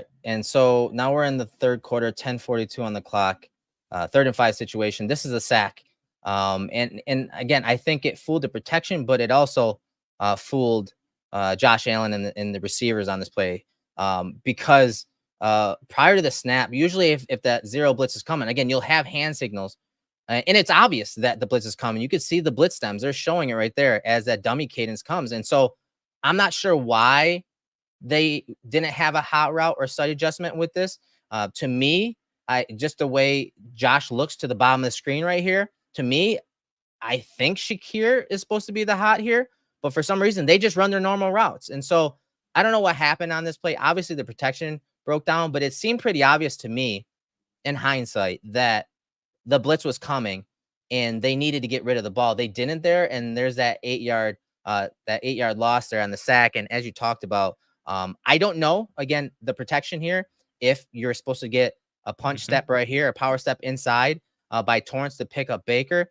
My thought is I don't think so. My guess is they were essentially in 5-0 protection right there, because you can see Holland off the edge. So they have 3 down linemen, and then again these guys off the ball coming. But I don't even know if Holland actually is a blitzer here. So you see Ingram come off the edge. So I don't know. I don't know if he's supposed to be the most dangerous threat, or if he's a big on big here. Either way, they're going to have a free runner, and the Bills were not prepared for it. That's really the outcome of this play. It's funny hearing your thought process and diagnosing this, because it's literally what went through my brain. I started with Holland because when he rushes off the edge, it almost looks like he's green dogging, kind of like he rushes and then sees Fournette and is like, oh no, okay, like he's going to release, so let me stop. And then he just kind of sits and watches him. And then I was like, yeah, they did this earlier and Torrance stepped down inside. But exactly your point, no matter what they do, there's going to be that free runner. And yeah, I thought similar. Like, I feel like he's looking to Shakir. Again, Shakir is the slot receiver there. He's the inside man. That's the one you're expecting to be hot. He looks like he's expecting some sort of help from Khalil Shakir there. And again, like you said, you can see it in those blitz stems. Deshaun Elliott is capped over the top of Kincaid in the slot up top. Brandon Jones, number 29, is over Shakir in the slot there. So Allen sees it and recognizes it pre-snap, and you just don't get any type of reaction and or adjustment from the receivers. And this is one of the few times where Allen doesn't make a free runner miss and actually gets brought down. Yeah, it happens. Again, it's sometimes you're going to lose, sometimes you're going to win, but more times than not, they've won this year when it comes to these cover zero looks. So we talked about this play earlier. It's this time it's a cover zero look. It's a 7-man pressure, and Kincaid, top of the screen, in breaking route. He reads it this time. Josh stays in the pocket and is able to, by just a little more time, you see him fading away a little bit, but Kincaid's there to catch the ball for the 7-yard gain. A really nice look at it from the end zone angle. Once again, it's a little easier to track from a receiver standpoint, because you can see right down the middle of the field right there, right between the hashes, something that we didn't quite talk about. This was a game that Josh Allen and the Bills offense did a hell of a job at getting the ball over the middle, something that, we've tracked the entire year, and they haven't done all that well this season. But in this game, they did a really good job of getting the ball in the middle of the field on those in-breaking routes, this time against that cover zero look. Yeah, should have had another completion earlier on that Kincaid drop that we showed. This time you get a similar situation and a completion this time to Dalton Kincaid. And again, this is that risk that you run. Like, you're on it, especially from the slot, right? Like, you are, if you're Elliott, number 21, that safety, you are on an island. So you have to respect that two-way go inside and or outside. And Elliott doesn't even play this horribly, but Kincaid runs a good route and he's got the advantage from a space perspective, and then takes a good angle getting upfield and turns it into a 7-yard gain, kind of drags Elliott for another couple extra yards. Thought he had the first down, but he doesn't. This is also too where Allen's arm strength comes in, right? Like sometimes he's fading away when he doesn't need to. But this time, fades away, and to be able to still get juice and zip on that ball over the middle of the field, or really anywhere he throws it, even though he's fading away. That's kind of, again, one of his unicorn pieces. And also in that previous clip, another good blitz pickup and read from James Cook. So another one, kind of a little feather in the cap for him. In that aspect. And so we've showed you like the different ways that the Bills offense like to get the ball into the hands of the targets versus those cover zero looks. That was a fun segment, and I enjoyed it just from a research perspective because you got to see, some of the hots, some of the sight adjustments, and again, some of the players that the ball ends up going to in those cover zero looks. Just a fun segment, and something that obviously the Bills have seen a lot of this year, and they're going to see going forward in these big games as the playoffs go through, kind of progress. Yeah, and especially given the teams that they may potentially, face again going down the stretch. If they see Kansas City, you're going to get some cover zero. If you see Baltimore, you're going to get some cover zero. Well, Baltimore is just a menace in and of itself with everything that they do on defense. But yeah, really fun segment to kind of open everyone's eyes. And that's why we made the entire segment, the easy loan auto sales, and just making that for the entire segment instead of a play. And of course, obviously that segment sponsored by Easy Loan Auto Sales, who, regardless of your credit situation, Easy Loan can help you get behind the wheel and on the road to better credit. All of their vehicles include a 2-year, 24,000-mile warranty, and they have 3 convenient locations in Buffalo, Lockport, and Niagara Falls. They can get you driving today. Go to easyloanauto.com to start your accelerated approval, and we have all of their information in our episode show notes here on YouTube and or whichever podcasting app or platform you're listening to this show on. Yeah, thanks to them for the sponsorship this entire season. They've been great. Jonathan Miller from Metro Roberts, they've been great as well. Again, we couldn't do any of this stuff without them sponsoring us on this show. So now let's move on to some of the other stuff. So we're going to kind of transition into Kincaid's plays. You saw a few of them there. And this is a play that I've been waiting for them to hit. It's a play that they've tried several different times this year.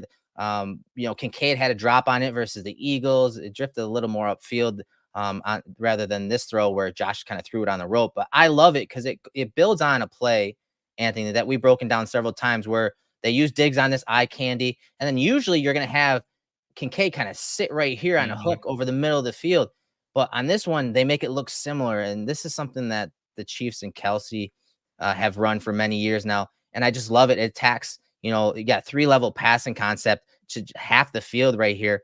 And we even saw it, Anthony, if you remember. We even saw Josh hit Gabe Davis against the Commanders on that frozen rope. But this time it goes to Kincaid in that intermediate area for a 29-yard gain. Nice sail concept off of play action. Something I've been waiting for them to actually connect on to this sail route.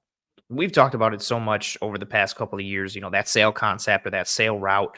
Allen, it's one of the better things that he does. Last year, he was hitting Knox on it. Actually, he hit Knox on a big one against Miami. So it's funny that he's hitting Kincaid here. It's a ball that he's really comfortable throwing. I love that you pointed out, though, like the half field read. So it makes it easier for Josh Allen. And then look at the wasted bodies from the middle and to the bottom. Like you've got Javon Holland and Jalen Ramsey. They're 2 best secondary players who are just doing absolutely nothing. You've got Van Ginkel out there, number 43, who's not rushing and just not doing anything. And then you've got a spatial advantage up top, and you're going up against guys like Duke Riley, who, no disrespect, you're going to rather go up against him than Holland or Ramsey. It's just a really well-designed, well-called play at the time. And also a really good job, obviously, from Kincaid feeling it, and a good ball from Allen, who, again, continues to succeed on this type of route. And you get, the little wrinkle with the added offensive lineman, David Edwards, being in there. I'm also, one of these times, I feel like, I don't know which game Edwards is going to catch a touchdown. Like they're just going to go to this, or it's going to be like a 3rd and 4, and they're going to leak him out and throw it to him. Hopefully he reports on like the Lions and the Cowboys game or whatever happens. There you go. There's our boy. There's our boy, Alec Anderson, the tall guy. There he is. Loves it. He loves it. There was a lot of, whooping and hollering on the sideline in this game. The Bill, I mean, obviously we knew how big this game was, but even I would say even Rob Boris too. Like, man, everybody's into it. Mekmedek is loving it. It's cool to see when, I mean, everything gets ratcheted up come playoff time, but it's awesome to see these games where the sideline is like living and dying with every single play. Like they wanted this one, and rightfully so, but it's awesome to see that emotion there. Yeah. So we'll fast forward to the third quarter here. 4:39 on the clock, 3rd and 3 situation. This is 11-yard gain to Dalton Kincaid. And it's one I broke down in the video I did on Monday. And I love talking about it. So I had to put it on here because for so many plays this year, especially, on mesh, which we haven't seen it all that often recently. When they So have many run it, though, times, it's still been terrible. Like, yeah. it just needs to be jettisoned into the sun for this team. So many of those mesh concepts have been disrupted by this rat defender right here. This guy's trying to cut across the face of him, and he would just get knocked off his route and sent closer to the line of scrimmage. Well, Kincaid knows that on this route. So what's he do? He sneaks behind long on that play, gets QB friendly, shows his numbers to Josh, and it's an easy, pitch and catch again over the middle of the field. But this is probably not completed if Kincaid doesn't, again, avoid this disruption over the middle and become QB friendly for Josh. It's so smooth of a player, and it's something that it's a word that we use a lot to describe the way Dalton Kincaid moves and runs his routes. The thing I always say is he's got fluid technicality, and again, just for him to ID this, see this, be QB friendly, and also too, like when he avoids David Long, he goes around him, but notice how too, like he doesn't continue to drift too much or get too far upfield. Like he kind of gets back on his plane and, he drifts a little bit to like the 50-yard line and then stays around at the 51. He doesn't keep taking it on an angle to like the 45 or more toward like the tail of the Dolphin logo there. He stays more on that flattened plane to give Allen the opportunity. And I also like how he paces it coming out of coming off the line of scrimmage. Like he hesitates a little bit to let Diggs go. Yeah, exactly. Like just that little bit of hesitation gives him some more space. You can see it right here. Just kind of puts the brakes on a little bit and is like, okay, go ahead. That's just a really heady play, man. And then that forces the DB, like you highlighted there, it forces him to have to go over the top and play through a little bit of traffic. And it makes him have to decide, okay, do I go over the top? Do I cut underneath? Okay, I'm going to pause and go underneath. And it stops his feet. It makes him think a little bit. That just a lot of headiness on this play from Dalton. And I love your point about that, that hesitation, because it attaches that DB to Diggs. But more importantly, this little movement right here to go behind him, watch how it affects this guy.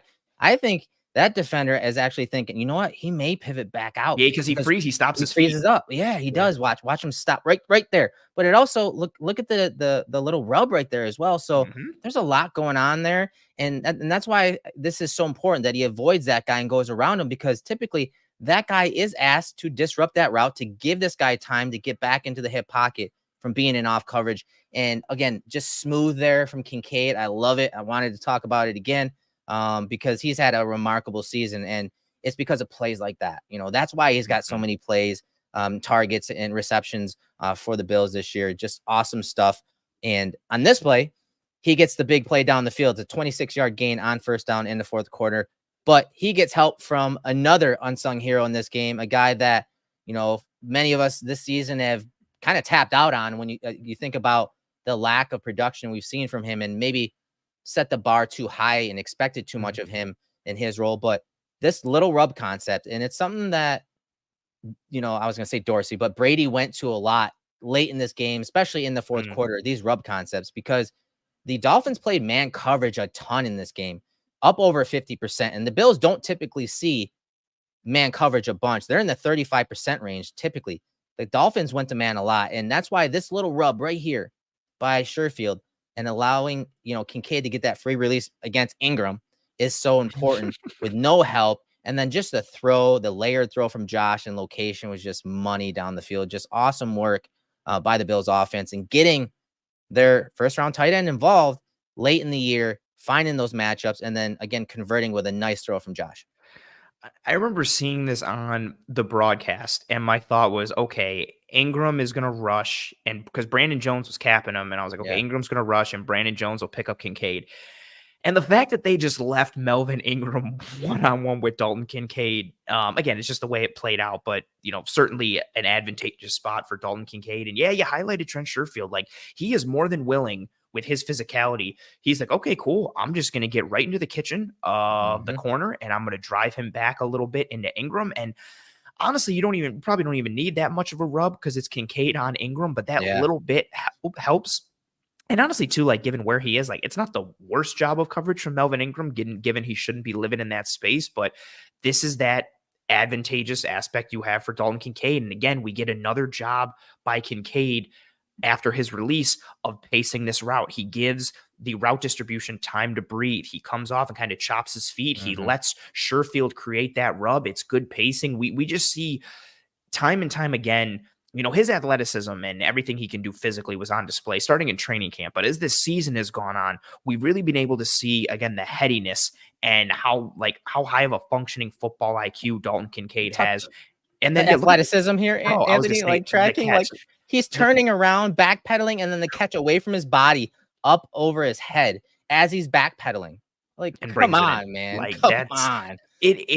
That aspect probably maybe like gets lost in it a little bit too. Like that's not the easiest catch in the world. Like he has to turn and then open up and then get it on that inside shoulder. So you get some soft hands, you get some catch radius, you get ball tracking, athleticism, body control, just everything that he can do in that package. Again, that's why you draft a guy like this, to take advantage of those matchup pieces. Because you know what, if he's a slot receiver in that aspect, you're probably not getting Melvin Ingram lined up on him. It's probably something different. The defense has a different call, and then you try to win differently or see what happens. Right. And so much what we talked about in that play with Sherfield, we're going to break down a few of his plays because it sounds like he's going to have a pretty big role, at least this week, on depending on Davis and his injury. From what I'm hearing, I do expect Davis to sit this one out. I mean, if the chances of him going are, pretty low. And so these type of plays we're going to break down are going to have to be prevalent in this game. And they were in the Dolphins game. So hopefully he can bring it into the Steelers, as a blocker in the run game, like you see here on this crack toss, his ability to set that edge versus one of the better players of the Dolphins defense. And, again, hold that play side hand and kind of wall off Van Ginkel, allowing Cook to get outside. And even Kincaid, bro, look at Kincaid get out in the space on the DB there, allowing Cook to get the edge for the 7-yard gain. And I think this is the play that Van Ginkel got hurt on too, right? Like right at the contact point right there. Yeah. But no, just good stuff from Sherfield, on those rub concepts, which we're still going to see some of those, but also as a blocker in the run game. Yeah, his blocking has been, we talked about it when we broke down his tape when he was signed by the Bills. It's an aspect that is his calling card and was never in question. And he's had a bunch of good blocks on the year, but it's nice to see him continue to do this in a game where he was starting to see more routes and starting to see more targets. And you highlighted his path there.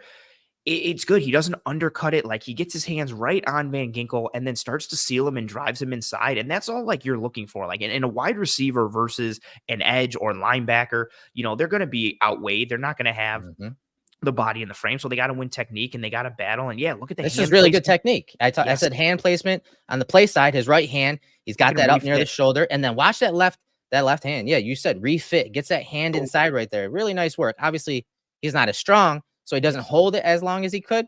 But again, that gave Cook the edge. Absolutely. Like, and that refit, like that's offensive lineman technique right there. Like that refit. And it's so smart. Aaron Cromer. I'm going to say, who would like that type of hand usage? Hands? Absolutely. Like it's funny to, again, continue to see wide receivers blocking with certain techniques that their offensive linemen do, similar to what the Rams did with Woods and Cooper Kupp when Cromer spent his time with them. That's just a great play from Sherfield with that refit. That good hand technique does enough to impede his man. And like you said, Kincaid, like not the cleanest block, but just goes up and just hits a collision point with Cater Kohu and takes him out. Yeah. And this is a play by Sherfield in traffic. Nice catch in traffic. 2nd and 9 situation in the third quarter. And it's a 12-yard gain. And we talked about how the Bills attacked the middle of the field. And, I know they didn't get Cook going in the run game, but watch how his route right here out of the backfield opens up that middle of the field. You see long fake like he's blitzing, but then watch him get widen as Cook releases outside the tackle box. And then just look at the middle of the field here. Look at it open up. So it's not anything crazy when it comes to the route by Sherfield, but as Diggs ran that slant on the backside with Ramsey, these two guys are coming over the middle of the field, and you see Diggs kind of let up, and Sherfield, again, catches it in traffic. He's zoned in. He's focused. He is not even worried about taking a hit here. He's focused. He's like, you know what? I don't get many opportunities. Here's one of them. I'm going to catch it. I'm going to do what I can to reel this in. And he does. Josh works through his progressions, and in traffic, Sherfield catches it for that 12-yard gain. You hit everything on Sherfield. I don't have much to add. I wanted to just speak on what's like Stephon Diggs sees this developing and he eyeballs it as he runs the slant. This angle is the perfect one for it right there. He looks, he sees that Allen is like pulling the trigger. He looks and he sees Sherfield. You got the hand on the back from Ramsey on Diggs, and then watch Diggs just kind of put on the brakes and impede. Exactly, to impede Jalen Ramsey and prevent him from trying to make a play on the ball or muddy this catch point up and create a collision point instead. Like, that's a really smart, heady play from Stephon Diggs to see Allen's pulling the trigger. Who's he pulling it to? Oh, it's Sherfield. Oh, we're pretty close with one another. Let me throttle down, like you said, put the brakes on a little bit and prevent Ramsey from making a play. Yeah, no, it was awesome stuff. And I wanted to take a look at the Harty return. This is kind of that moment in the game where, you know, the game was very close. And then Harty just opened things up with this punt return. And there's some fun stuff on it. Obviously, a Dolphin did get hurt on this play, and that kind of affected this play. But when this was happening, every Bills fan was like, no, what are you doing? You're breaking the cardinal rule of not returning and catching the ball inside the 10-yard line. And it made it even worse, Anthony, after the game when they interviewed Harty. He was like, I didn't know where I was anyway. I was like, don't say that. Don't say that. Don't tell me that. I mean, you get a plus for this play because you took it to the house 96 yards. But more times than not, guys, you're not supposed to return this. But this beautiful punt actually outkicked the coverage. Yes. It actually outkicked the coverage. And as someone who's returned punts, just not on the NFL level, this first move right here is usually the most dangerous move because this is the gunner coming free off of Dane Jackson. This is the gunner who is taught to come right at the ball. So there's no rushing lane for him. Gunners on the outside are taught to go to the ball. And so making that first guy miss is the most important move. And you see him go left and then back right. And now you have the gap right up the middle right here. And then he hits it, and you get a nice block from Q Morris, and he hits that alley, and he takes it to the house for 96 yards. And this catapulted the game into the Bills' hands, the sideline. This gave them that momentum that they needed to really take over this game. Yeah, this was a huge pendulum swinging play from Deonte Harty. And, I know where he fields it. And I love that you mentioned the outkick the coverage piece, because that was as soon as I saw it on the broadcast, I was like, he boomed it, but I think he outkicked the coverage, which is why I was fine with him returning it. And I was like, maybe he can make a play. I'm fine with a return in that aspect where he fielded it, if it's someone who's been more consistently like a threat in the punt return game, but we haven't seen too much from Harty. So I was a bit conflicted. And like you said, he makes that first man miss, and that's so key on these punt returns. And then a little alley just develops, and you get a nice seal from Taylor Rapp and Dorian Williams, and you can see the hole and everything develop. Poona Ford is up top, taking out the punter as Harty gets through, and you see Harty change into that next gear. Yeah, it was really beautiful, and you broke everything down technically. I don't have too much to add. The one piece I do want to add that I thought was super funny was, so Deonte Harty, he had a clause in his contract that if he averaged more than 10.5 yards per return, he earned a $250,000 bonus. So his average coming into this game wasn't going to allow that to kick in, but with this punt return, it propelled him over that threshold. Yeah, and he earned a $250,000 bonus just from this one play. So yeah, that's pretty awesome. I mean, that's good for him, because again, his role was, our expectations were higher than it's unfolded. So the fact that he got that little bonus because of this and pretty much helped the Bills win this game, and be that unsung hero, like, good for him, man. Like, he deserves it. Honestly, this was huge. This was huge in this game. So coming into the game, he had an average of 9.08 yards per punt. He had 3 levels of incentives in his deal: a 9.5 yard bonus for 100,000, a 10-yard average for 150, and a 10.5 yard average for 250,000. So he came into the game not having reached any of those levels, and he left the game hitting the highest. That's a piece from the Buffalo News, which I thought was awesome. Just, that little bit of added incentive. Yeah, that's fair. You're right, man. That might be why he was returning it no matter where he was. I probably would do the same. You know, again, I don't want to know that. I'm like, I don't want to know that. I don't want to know that at all. Again, don't even tell me that I didn't know where I was. You know, I don't want to know that, dude. Like, Yeah, as a special teams that coach, no. 100% gives me like pause and cause for Yes. concern. Like, I really wish he would have been like, I knew I was at the 5, but the kick was so deep, I figured I could make the first man miss. Like, I was hoping for something like that instead of just being like, oh, I had no idea where I was. Yeah, exactly. All right, let's bring this breakdown home. Let's go on to the touchdown by Knox here. A play that the Bills like to run in the low red zone. Eye candy by Cook. And once again, watch the rub by Sherfield here. This guy has to work over the top of that rub there by Sherfield, and it gives Knox that separation to catch the ball and then to run through that tackle. Just again, a play that it's not going to show in the box score on for Sherfield, but a play that these are the type of plays that get you on the field. These are the type of plays that Gabe Davis that keep him on the field. And so if Davis is out this week, these are the type of plays Sherfield has to carry in to the game against the Steelers. Yeah, and these are the things that, when we mention them about Gabe Davis, people readily dismiss, but the blocking and the ability to pull coverage and running clear out routes and the ability to function as basically an interference man on these rub routes, it's important for Gabe Davis. And like you said earlier, it's why he sees snaps on the field, and this is what Sherfield will be able to do as well. And you see this concept so much in today's NFL. Like these rub routes in the low red zone it has become like the play du jour of the NFL. It's so easy. You force defenders to have to execute properly, be on the right page from a communication standpoint. And even if they are, if you just play with the right leverage and attack in the right way, like Sherfield does here, he takes that outside shoulder, and you can even see him as he's driving his man off the ball, as he's driving Apple off, you can see where his head is at. He is watching Deshaun Elliott, and he keeps going through to make sure he impedes him, but he doesn't do enough to draw an interference penalty, which is tremendously heady and very smart. He just wants to make Elliott go over the top. He does enough to do that while not drawing the flag, and then we get a little Knox aspect there for Knox running through his man.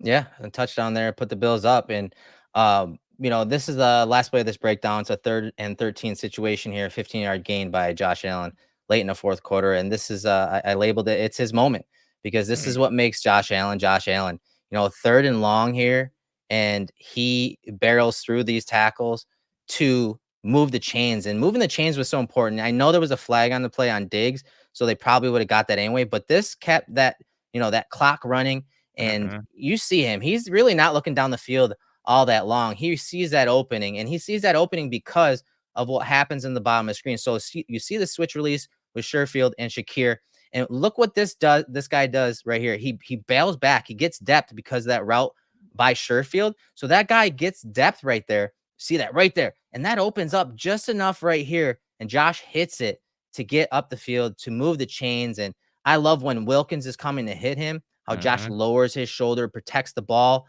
and then peeks the sideline. I mean, just awesome stuff, man. This was so exciting. I think I woke up my entire neighborhood when Josh broke this run. This was a big one, like 3rd and 13. It wasn't necessarily a have to have it moment for the Bills, but it's one you wanted to have to try and end this game and kill the clock and finish things off. And yeah, 3rd and 13, Miami playing the sticks and him running through multiple defenders, one of each. So he runs through a linebacker, a defensive lineman, and kind of 2 or 1.5 DBs. Half a DB. Yeah, so Cater Kohu looks like he wants no parts of Josh Allen falling forward. Like that was one of all credit to Josh Allen. If I'm Miami, I am so pissed that Cater, like, why didn't you throw a shoulder into Allen right there, my man? Like, why did you Olay that and let him fall forward? And it's so beautiful as well, knowing the rivalry between Allen and Wilkins. Wilkins wants this so bad. Like he put like a forearm shiver into Allen on a scramble earlier in the game, and he goes for him here. I don't know if he tries to wrap and go for a punch, and that's why he doesn't bring Allen down. You see him swing around with that right arm. I think he's going for the strip, kind of like he got earlier. But either way, just like for your quarterback to just shake off a 300+ pound defensive tackle and then keep going forward.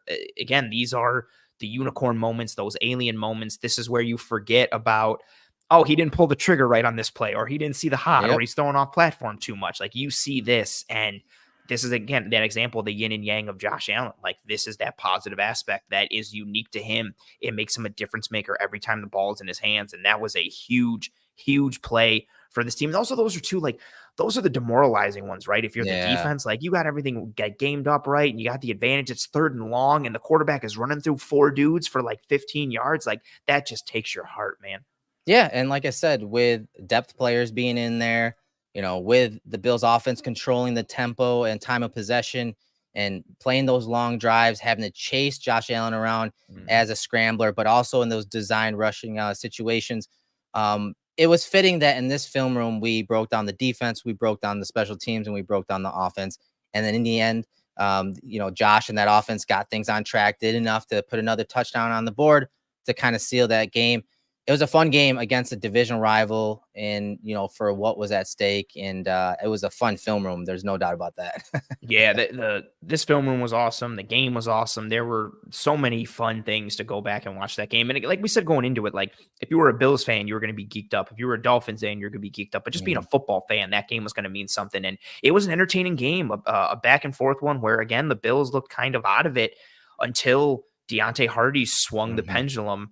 And again, here we are. We talked about it in the intro. Like, who would have thought in the Week 18 AFC East clinching game for the Bills, we're sitting here breaking down Trent Sherfield film, a Deonte Harty, a Deonte Harty punt return touchdown, some Taylor Rapp film. Like, but again, that's how this season has been. Like, dudes have had to step up, and it's been a roller coaster of a season with injuries and inconsistent play on the field.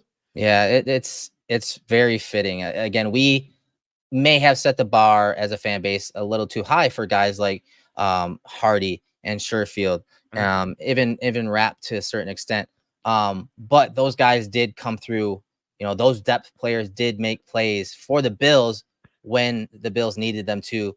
On the other side of the ball, the opponent, the Dolphins, those depth players weren't making plays for them or able to completely stop Josh. They didn't really stop Josh. He stopped himself. Correct. Like, absolutely. So I don't want to give, too much credit to the Dolphins defense, and because Josh had his way, as he typically does with that Dolphins defense. Yeah, he was, like you said, he was 30 of 38 for 359 yards. Like, his number, he was very successful overall. Like, he had a rating in this game of 101.6. Like, it was just those situational pieces that, again, they've succeeded on in previous weeks when they haven't moved the ball.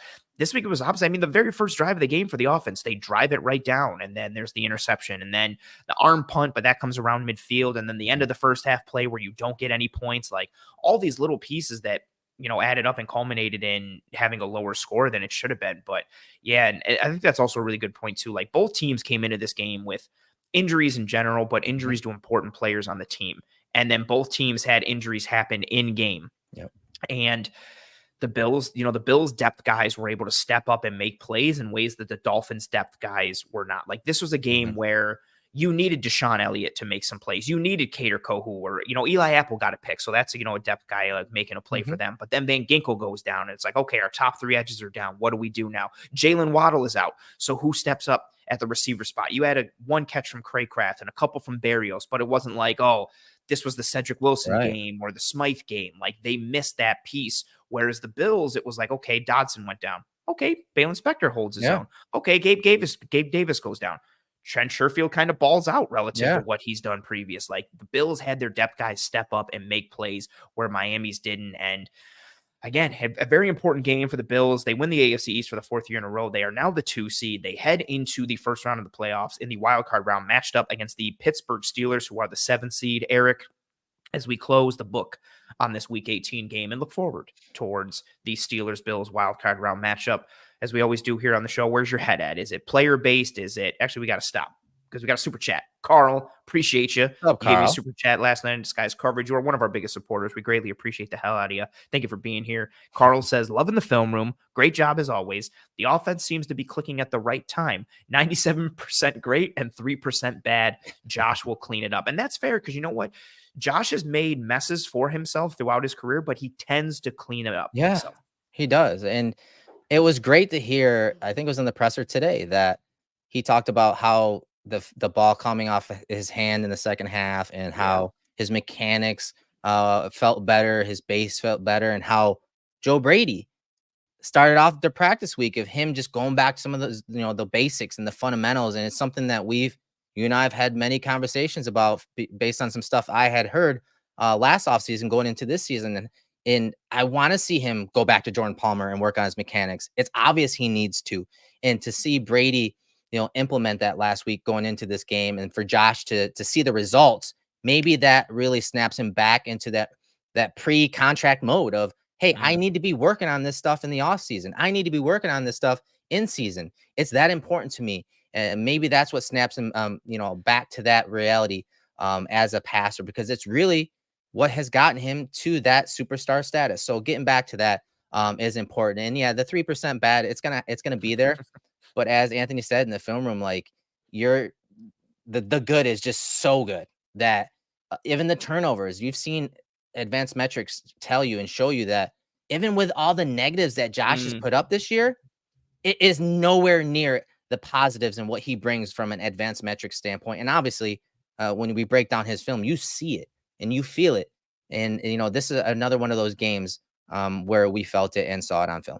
And that's a good point too, right? Like the bad is bad, Mm-hmm. but the good is like really good. It's these high EPA generating plays from Josh Allen. It's not like the good was like, oh yeah, like a really nice tight window throw on 2nd and 7. No, the good is breaking 4 tackles on 3rd and 13 and getting a first down. That high variance aspect, that pendulum swing nature of Josh Allen. We got 2 more super chats. Yeah. Jason is playing into us here saying, all right, we got to stop. We got a super chat. Appreciate you quoting me on that. And he says, okay, whatever. Finish the show, boys. Love you guys. You are appreciated. You're appreciated, Jason. Yeah, Thank thanks, you for being Jason. here. Every week. And thank you. Sarah Absolutely. too. Sarah Christine. She's always in here with us as well. Sarah, we appreciate that. She says, thanks, guys. Go Bills. Go Bills. And go Bills playing the Steelers at home next week.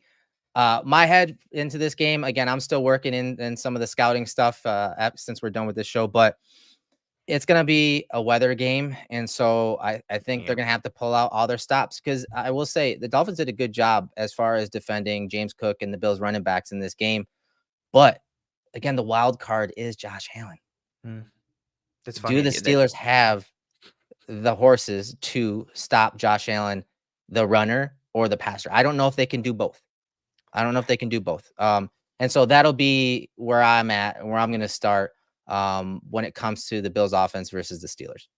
Yeah, it's this Steelers team, and everybody's talked about it almost like every year with Tomlin always staying above 500. They just find a way every year to either get into the playoffs or be close to it. Like they just scrap and claw with their brand of football, that it seems like no matter what players they bring in, it's always the same with how fast and physical they play on defense, the confidence they play with. They win ugly. They almost suck you in to playing ugly and like make you play their ugly brand of football and slug it out. And with the weather, like you said, yeah, that is advantage Steelers, not from the aspect of they have a better team built to play in sloppy conditions, but it's that weather usually is kind of like a equality piece. And yeah, it's an equalizer when you're talking passing game. It can be. But we've seen Josh play in these weather games and still throw the ball. So absolutely. And them, not having TJ Watt is a huge blow, but Minka Fitzpatrick comes back. We'll see how healthy he is, but he's one of the truly like few game-changing players in the NFL, but especially on defense. Fitzpatrick's sweet. Casey is coming back this week. They still have Highsmith and Hayward. And then, offensively, they are limited. Can Sean McDermott continue to keep his foot on the throat of opposing offenses like he has down this stretch? It's got some fun storylines. It is a game that, for all intents and purposes, the Buffalo Bills should win.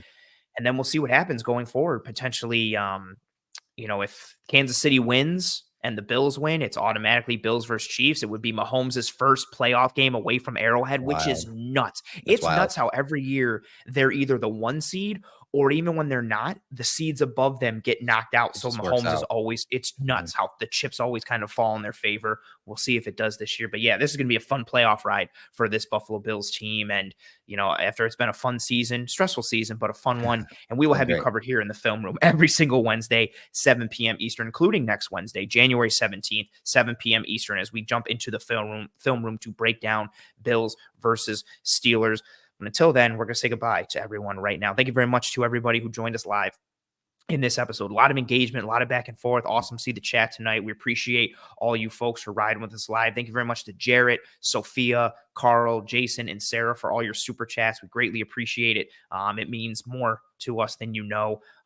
If you haven't already and you're still watching this, please, please, please, and thank you, drop a like on this video. It goes a long way towards helping us to track and trend in front of more eyes and ears. Likes are the lifeblood for these streams and these algorithms. So if you're watching live or watching later on YouTube, please drop a like on this video before you head out. If you are listening on one of the podcasting apps or platforms, that's cool too. Please rate and review and subscribe to the Cover One Film Room. You can also subscribe to the channel and the playlist, set notifications here on YouTube, and subscribe to the Cover One channel as a whole. We have you covered pretty much every single day of the week when it comes to anything and everything Buffalo Bills content, different levels of depth and entertainment pieces, whatever you're looking for. Got the website as well with articles, great pieces from a lot of different writers hitting on like analysis pieces, keys to the game, prop bets, all different kinds of stuff. We have you covered for pretty much anything and everything, any angle, Bills related, and then some football pieces as well that tie in by extension. But until then, we're going to get out of here. We hope you and your family and friends and loved ones are all doing well and staying safe. Be kind to one another. Take care of one another. If you're going to the game this week, have fun, but be safe as well. Brace yourself for the weather, and we'll see what happens. And until next week at 7 p.m. Eastern, we'll see you then. I'm Anthony Prohaska. That's Eric Turner. This has been another episode of the Cover One Film Room. Godspeed. And as always, go Bills.